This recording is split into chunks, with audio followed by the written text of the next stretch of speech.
யார் நம் வீட்டிற்கு வந்தாலும் முதலில் இதை செய்யுங்கள். இந்த முருகன் ஆராதனை வீடியோவை முழுமையாக பார்த்துவிட்டு நீங்கள் இதை அனைத்தும் செய்வீர்கள் என்றால் கமெண்டில் ஓம் முருகா என்று சொல்லவும்.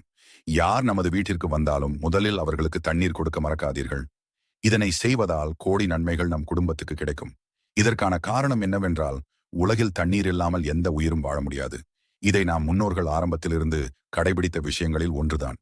நம் வீட்டுக்கு வருபவர்களுக்கு தண்ணீர் கொடுக்கும் போது அவர்களுக்கு அது இன்னும் சந்தோஷத்தை கொடுக்கும்.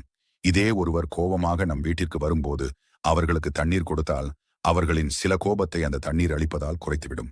கோபம், சந்தோஷம், சோகம் என்று எப்படி அவர்கள் வந்தாலும் அதை மாற்றும் சக்தி இந்த ஒரு குவளை தண்ணீருக்கு உண்டு. அதனால் எப்போதும் யாராவது உங்களிடத்தில் தண்ணீர் கேட்டால் இல்லை என்று மட்டும் சொல்லிவிடாதீர்கள். அது மட்டுமில்லை, முருகன், சிவன், பெருமாள், லக்ஷ்மி, பார்வதி தேவி என்று அனைத்து கடவுளின் ஆசீர்வாதமும் இதனை செய்வதினால் உங்களுக்கு கிடைக்கும். தவிச்ச வாய்க்கு தண்ணீர் கொடுக்கும் போது உங்கள் பரம்பரையே சாபத்திலிருந்தும் தப்பித்துக் கொள்ளலாம் என்று ஆன்மீகத்தில் சொல்லப்படும்.